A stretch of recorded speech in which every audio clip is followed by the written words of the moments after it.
오늘 3부 예배 나온 여러분들 한 사람 한 사람을 주님의 이름으로 축복합니다. 우리 연휴 마지막이기 때문에 오늘 이곳에서 예배를 드리지 못하는 많은 분들이 있어요. 우리 같이 한번 인사했으면 좋겠는데, 이번 변화산 주제가 뭐라고요? 사랑이 먼저다. 우리 한번 두 손을 흔들며 사랑이 먼저다 한번 인사합시다. 시작. 사랑이 먼저다. 네, 고맙습니다. 계속해서 왕에 대한 이야기를 나누고 있는데 이제 마지막을 향해 가고 있습니다. 오늘은 히스기야 왕에 대한 말씀을 나누게 됩니다. 여러분들 통일왕국 시대 왕 세 사람 이제 더 얘기 안 해도 기억하죠? 네, 더 얘기 안 할게요. 첫 번째 사울, 두 번째 다윗, 세 번째 솔로몬. 그리고 통일왕국 시대가 끝나고 나누어졌어요. 북이스라엘의 첫 번째 왕은 여로보암, 남유다의 첫 번째 왕은 르호보암. 이렇게 5 정도 기억하자. 그리고 오늘 이 히스기야는 굉장히 특별한 왕이기도 하고 성경에 차지하는 비중이 많은 사람이기도 합니다. 남유다의 13번째 왕이었던 히스기야를 여러분들이 기억하시면 좋겠습니다.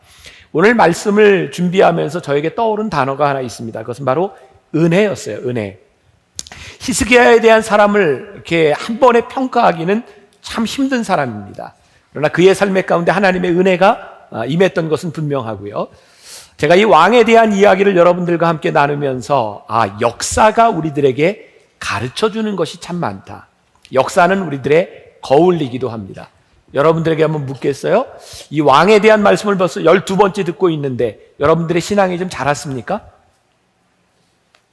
자라야 되는데 제가 말씀을 준비하다 보니까 이런 글이 있더라고요. 직업별로 신앙을 이렇게 업그레이드하는 방법이 틀리다 그래요. 채소가게 주인은 신앙이 쑥쑥 자란대요. 성형외과 의사는 신앙이 몰라보게 자라고요. 이 구두 닦는 사람은 신앙이 이렇게 반짝 이렇게 오른다 그러네요.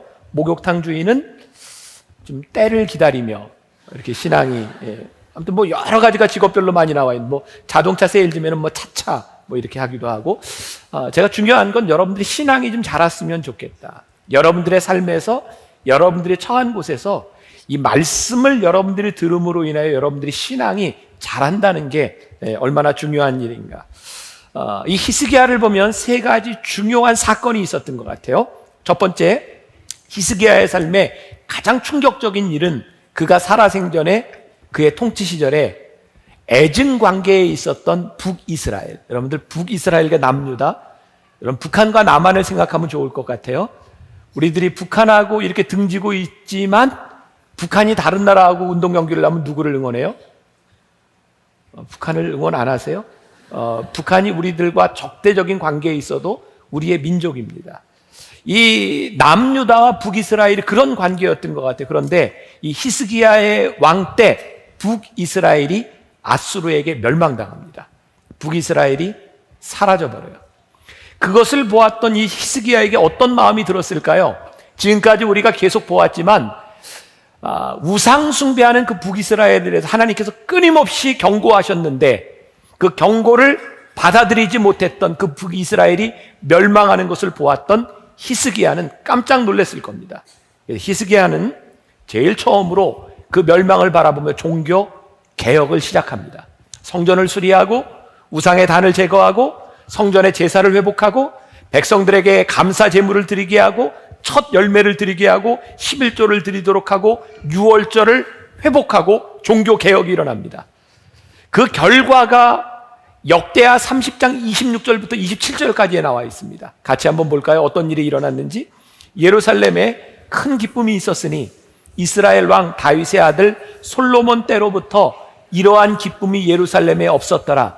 그때 제사장들과 레위 사람들이 일어나서 백성을 위하여 축복하였으니 그 소리가 하늘에 들리고 그 기도가 여호와의 거룩한 처소 하늘에 이르렀더라. 지금 히스기야와 그 시대가 누리고 있는 일이 어떤 일이냐면 다윗의 아들 솔로몬 때로부터 이러한 기쁨이 없었대요. 그러니까 남유다의 최고의 전성기를 다시 한번 맞이하게 된 겁니다. 하나님이 회복시켜 주셨어요. 두 번째, 히스기야가 겪은 중요한 사건 중에 하나가 아수르와의 전쟁입니다. 북이스라엘이 아수르에게 멸망하고 난 다음에 히스기야가 그 일로 인하여 종교 개혁을 일으키고 유다가 번성하여지니까 누가 제일 불안했을까요? 옆에 있는 강대국 아수르였습니다. 아수르가 유다를 침공합니다. 산헤립이라고 하는 왕과 함께 그 이스라엘을, 그 유다를 침공하게 되는데 히스기야가 두려워집니다. 참 신기하죠?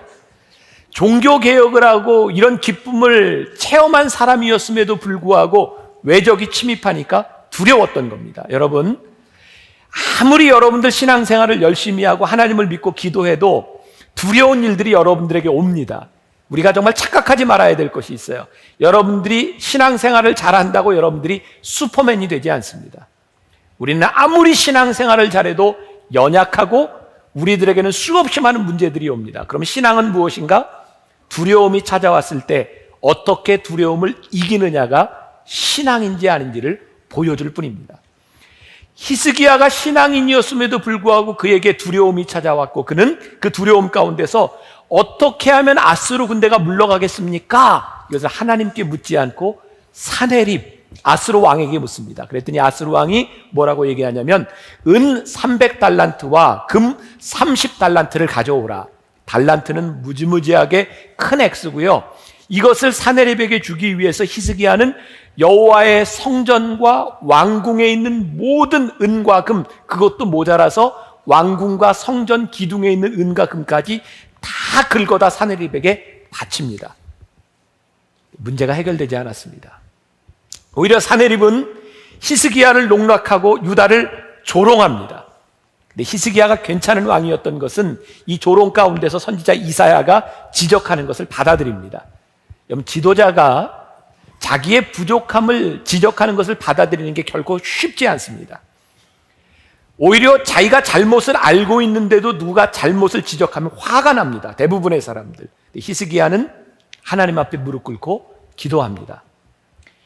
열왕기하 19장 35절, 우리가 오늘 읽은 20장 그 전에 19장 35절에 어떤 일이 일어나냐면 이 밤에 여호와의 사자가 나와서 아수르 진영에서 군사 18만 5천 명을 친지라. 아침에 일찍이 일어나 보니 다 송장이 되었더라.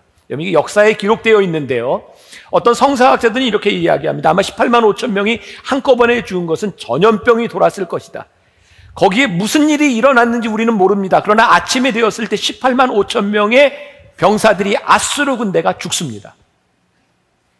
그리고 중요한 히스기야의 인생의 세 번째 중요한 사건이 오늘 우리가 읽은 본문 말씀입니다. 오늘 열왕기하 20장 1절 말씀이 어떻게 시작하는지 보세요. 한번 띄워줘 보세요. 그때에 히스기야가 병들어 죽게 되매, 여기까지가 중요합니다. 그때가 언제냐면 아수르 군대 18만 5천 명이 죽고 그리고 이후에 아수르의 왕이었던 산헤립도 죽습니다. 모든 문제가 해결되었을 그때에 히스기야가 죽게 됩니다. 은혜를 경험하고 그의 삶에 가장 큰 기적이 일어난 그때에 히스기야가 죽게 됩니다. 이때 히스기야 왕이 된 지 14년, 그의 나이 39. 좀 그의 인생의 전성기를 구가할 가장 부강한 나라를 이루어 놓고 그가 죽게 됩니다. 선지자 이사야가 너무너무 잔인합니다. 와서 이렇게 얘기합니다. 너의 집을 정리하라. 너의 생명이 병들어 다 됐다. 대개 죽을 병에 걸려도 우리가 가서 희망을 가지세요, 위로하는 게 정상일 텐데 이사야는 내 집을 정리해라, 그렇게 이야기를 합니다. 전 말씀을 준비하다가 그런 생각이 들었어요. 하나님이 우리들에게 끝이라 말씀하시면 아무도 우리는 반기를 들 자도 없고 그게 우리 인생이구나. 여러분들이 아무리 신앙생활을 잘하고 축복을 받았어도 하나님이 오늘 우리를 부르시면 끝나는 것이 우리 인생입니다. 그게 사람입니다. 히스기야, 그가 아무리 훌륭한 사람이었을지라도 하나님께서 이제 끝이다 라고 말씀하셨습니다. 그런데 그의 인생이 끝으로 끝나지 않고 그의 인생이 그 마지막에서 하나님의 은혜를 경험합니다. 오늘 제가 말씀드리려고 한 중요한 포인트 중에 하나인데, 기억하, 이 히스기야를 보면서 저는 보편적인 은혜와 주관적인 은혜가 있다고 생각해요. 보편적인 은혜라고 하는 것은 무엇일까요?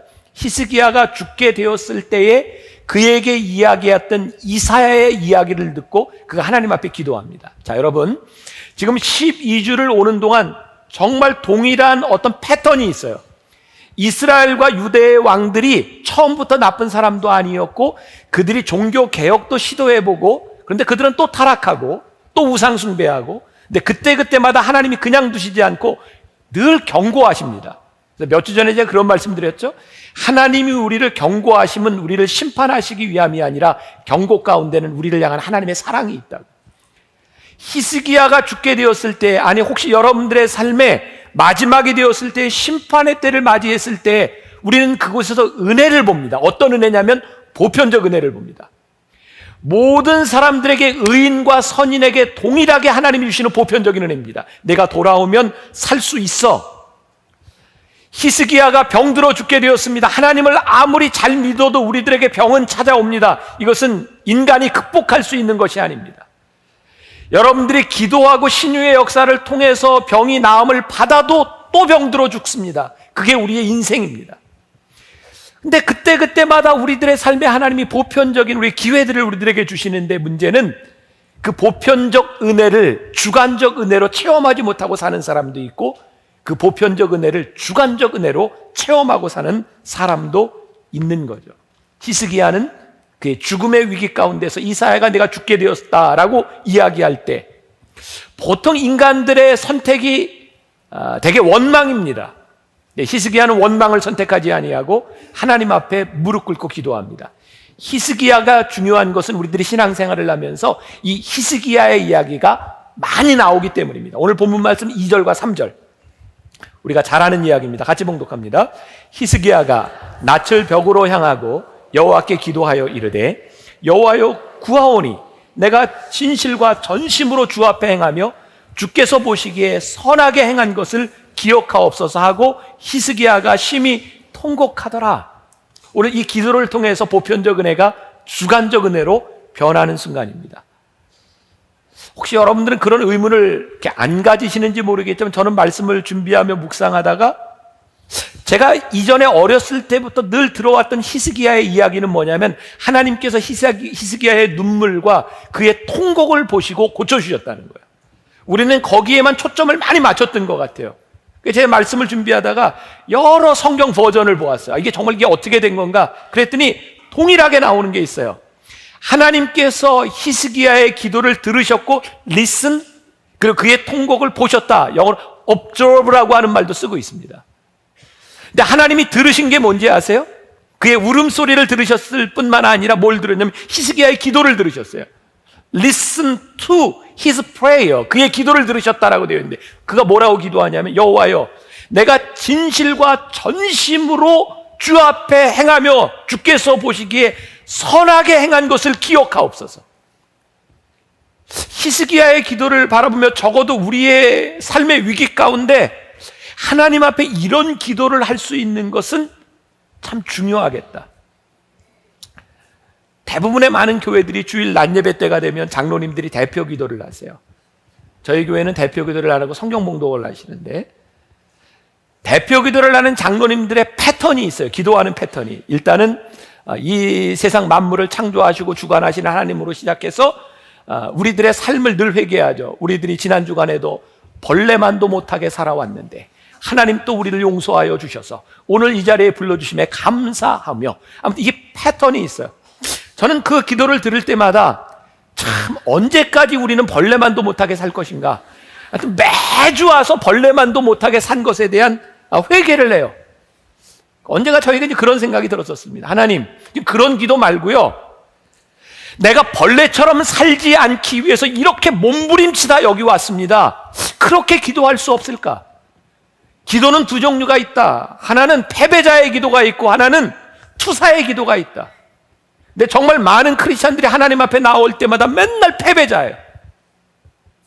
좀 우리가 하나님의 뜻대로 살아가려고 하는 믿음의 흔적을 가지고 이 상처를 가지고 싸우다 왔습니다. 하나님 앞에 이런 기도를 할 수 있다면, 노력한 자의 신앙인의 흔적이 있다면 더 귀할 텐데, 저는 오늘 이 히스기야의 기도를 보며 적어도 히스기야가 하나님 앞에, 하나님, 제가 지금까지 하나님 앞에 전심으로 살려고 했던 내 모습을 보아주세요. 물론 하나님의 은혜는 그의 공적으로 인하여만 일어난 것이 아니라 그의 통곡의 기도를 들으시며 하나님이 자비를 베푸신 은혜의 사건입니다. 그러나 우리가 하나님 앞에 은혜로 나아가기 위하여 우리들의 수고를 이야기할 수 있다면 그 기도가 훨씬 더 훌륭한 기도가 되지 않겠는가. 저는 오늘 여기서 어떤 신학적인 논쟁을 하려고 하는 것이 아니고, 혹시 누군가 이 방송을 들으면서 저 목사 설교가 아니, 우리가 하나님의 은혜로 구원을 받지 우리들이 무슨 공적으로 뭐 이렇게 싸움을 건다면 저는 싸울 생각이 전혀, 이건 그런 의도가 아니에요. 하나님의 은혜로 구원을 받는다 할지라도 우리들에게 싸운 흔적에 대한 기도가 있어야 하지 않겠는가. 은혜로 나오는 자의 수고, 그것이 하나님의 마음을 움직일 수 있지 않겠는가. 지난주에도 여러분들에게 소개해드린 책이 있습니다. 마이클 야코넬리의 영성이라는 책인데, 그 책에 나오는 또 하나의 이야기를 여러분들에게 소개합니다. 2차 세계대전 당시에 프랑스 어느 시골 마을에 전투가 벌어졌습니다. 그 와중에 미국 군인이, 병사가 목숨을 잃습니다. 그의 동료들이 그의 시신을 전쟁터에다 방치할 수 없어 프랑스에 있는 그 지역에 있는 어떤 작은 공동묘지를 찾아갑니다. 교회에서, 성당에서 운영하고 있는 공동묘지였어요. 그 교회를 지키고 있는 신부님에게 이야기를 합니다. 신부님, 우리 친구를 지금 여기에 묻을 수 있겠습니까? 여기에 묘지에 좀 묻혔으면 좋겠습니다. 근데 신부님이 이렇게 얘기해요. 미안합니다. 이 공동묘지에는 같은 신앙을 가진 사람만이 들어올 수 있습니다. 그 병사를 여기에 묻어줄 수 없습니다.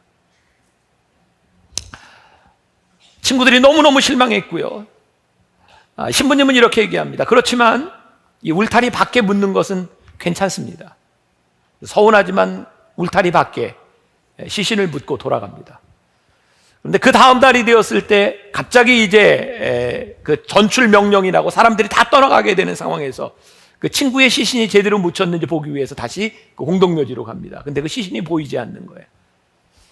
신부님에게 찾아가서 묻습니다. 어제 밤이라서 그런지 우리들이 잘못 봐서 그런지 묘지가 어디 있는지 모르겠습니다.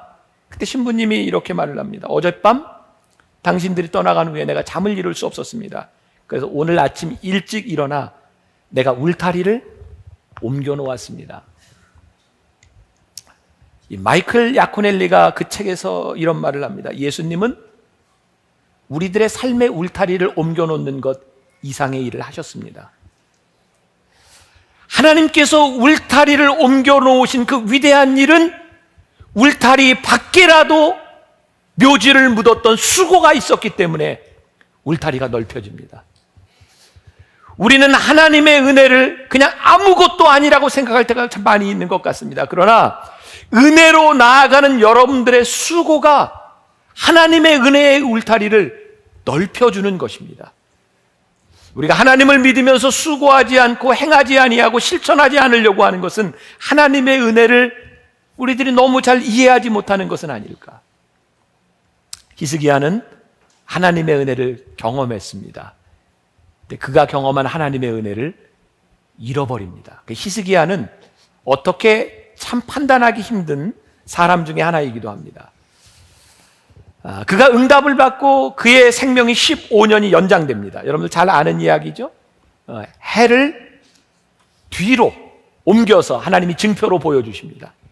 근데 그가 은혜를 잃었다고 하는 것은요, 제가 이제 여러분들에게 이 성경을 잘 이해하기 위해서 열왕기 상하, 역대기 상하를 좀 보라고 제가 말씀드리잖아요. 제가 다 이야기하지 못하는 굉장히 자세하게 나와 있는데 이 열왕기 하의 말씀이 역대하에도 평행 본문으로 이렇게 같이 나오고 있어요. 근데 역대하가 조금 요약돼서 나와 있습니다. 역대하 32장 24절부터 26절까지 말씀. 그때 히스기야가 병들어 죽게 되었으므로 여호와께 기도하매 여호와께서 그에게 대답하시고 또 이적을 보이셨으나, 이적이 뭐였죠? 해가 뒤로 물러가는 이적입니다. 히스기야가 마음이 교만하여 그 받은 은혜를 보답하지 아니하므로 진노가 그와 유다와 예루살렘에 내리게 되었더니 히스기야가 마음이 교만함을 뉘우치고 예루살렘 주민들도 그와 같이 하였으므로 여호와의 진노가 히스기야의 생전에는 그들에게 내리지 아니하지라. 여기 히스기야가 교만하여졌다고 하는 것을 어떻게 알 수 있는가? 당시 아수르가 북이스라엘을 침공했다 그랬죠? 아수르의 왕 사네립이 유다를 침공했다 그랬죠? 이제 유다는 나중에 바벨론이라고 하는 나라의 신바벨로니아에게 멸망합니다. 이 근동 지방에 아수르도 있고 바벨론도 있습니다. 이 바벨론은 본래 천문에 능한 나라입니다. 이 바벨론 왕인데 이름이 브로닥 발라단. 외울 생각을 하지 마세요. 아무튼 성경에 나오는 바벨론 왕 브로닥 발라단이 히스기야가 나음을 입었다는 이야기를 듣고 편지와 선물을 보냅니다. 우리가 여러 가지로 이제 추측할 수 있는 것이죠. 유다라고 하는 그 나라가 아수르와의 전쟁에서 어떻게 이겼는가? 아니, 18만 5천 명이나 되는 그 당시의 최강대국 아수르와의 전쟁에서 이겼다고 하는 것도 놀라운 일이고, 유다가 부유한 것도 놀라운 일이고, 히스기야가 병이 나았는데 해가 뒤로 물러난 일들도 이 바벨론에는 굉장히 놀라운 사건이 되었던 것 같아요. 사람을 보냅니다. 지금 이제 히스기야는 하나님의 은혜를 입고 온갖 부와 명예를 다 누리고 있는 상태입니다. 제가 이렇게 표현할 수 있을 것 같아요. 졸부의 근성이 아니었을까. 그가 누리고 있는 그것들을 자랑하고 싶은 마음에 히스기야는 바벨론의 왕의 사자를 데리고 어디로 가냐면 자기 왕궁 곳간으로 갑니다. 그의 부를 자랑합니다.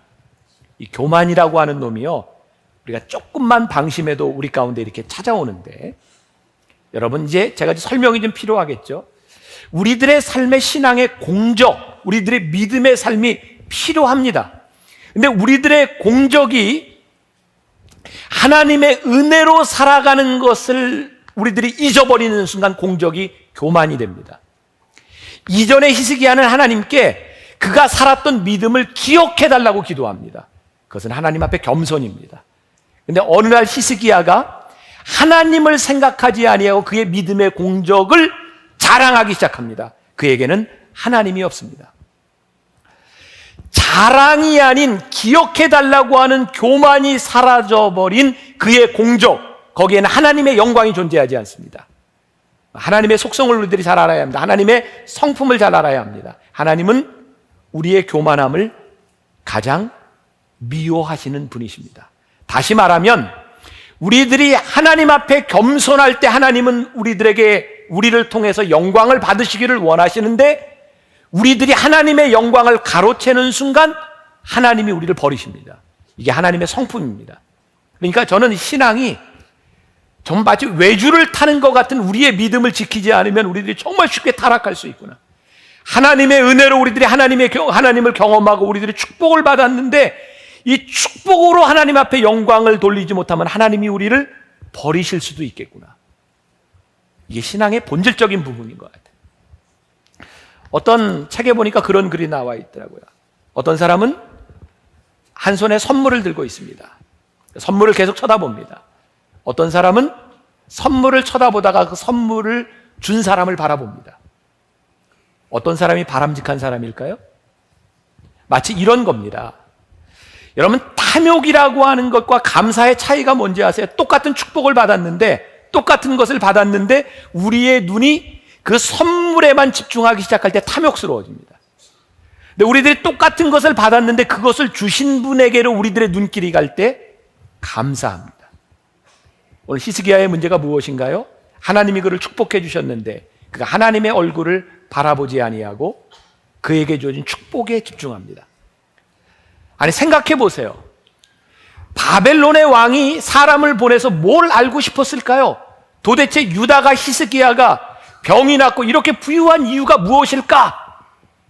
만일 히스기야가 이 모든 일을 행하신 분이 하나님이시고 하나님으로 인하여 이런 일이 일어났다고 하는 것을 고백했다면 어쩌면 유다는 멸망되지 않았을지도 몰라요. 바벨론 왕의 입장에서 히스기야가 자랑하는 것은 정말 보잘것없는 일이었습니다. 쉽게 유다는 바벨론의 먹잇감이 되어버립니다. 무엇을 우리들이 자랑할까요? 요즘 교황이 한국에 방문하는 것 때문에 참 많이 이렇게 떠들썩합니다. 특히 우리들에게 인상적인 것은 아주 작은 차 소울을 타고 산타페를 개조해서 무게차를 만들고 또 대전으로 내려가는데 KTX를 타고 내려갔다는 것 때문에 많은 사람들이 겸손하고 이런 교황에 대해서 많이 칭송합니다. 제가 KTX를 타고 가면 아무도 그런 얘기를 안 합니다. 근데 왜 교황이 KTX를 타면 겸손하다고 할까요? 그는 KTX를 안 탈 수도 있는 권력과 부를 가지고 있는 사람이기 때문입니다. 근데 그 사람이 자기가 가지고 있는 것을 드러내지 아니하고 낮아지니까 사람들이 관심을 가지기 시작합니다. 제가 혹시 지금 하는 이야기가 여러분들의 마음을 조금 바더하더라도 용서하세요. 전 그런 생각합니다. 정말 중요한 것은 교황이 누릴 수 있는 권위와 부를 가지고 그것을 누리지 않는 것 때문에 존경받는 것보다 더 중요한 건 지금 캐톨릭이 가지고 있는 교황 제도 자체가 하나님 앞에 내려놓아져야 하나님이 영광을 받으시겠다.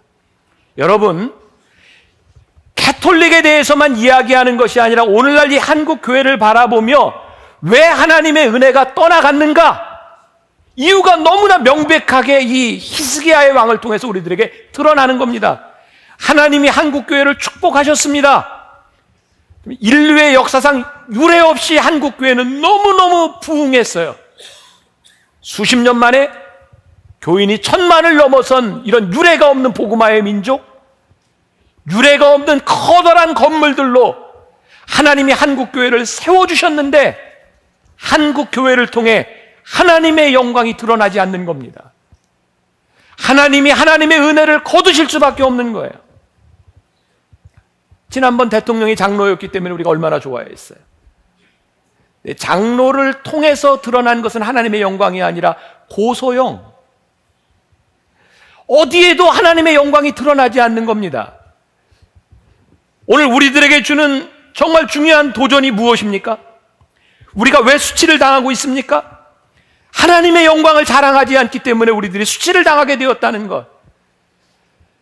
여러분들이 수치를 당하고 있다면 다시 하나님의 잃어버린 은혜를 되찾아야 될 것이고, 지금 여러분들이 하나님의 은혜로 인하여 여러분들이 축복을 누리고 있다고 하면 내가 누리는 곳에서 하나님의 영광이 드러나도록 우리들이 하나님 앞에 서지 않으면 하나님께서 그것을 가져가실지도 모릅니다. 자, 여러분들 협박하는 거 아니에요? 저는 이 왕의 이야기를 들으며 무섭습니다. 두렵습니다. 하나님, 만나 교회가 그래도 한국의 대표적인 교회로 성장했기 때문에 더 두려운 겁니다. 하나님, 우리가 자랑하는 것이 교회가 되지 않고 이곳에 살아계신 하나님이 우리 교회를 통해 드러날 수 있도록, 하나님이 영광을 받으실 수 있도록 끝까지 이 교회를 지키게 하여 주옵소서.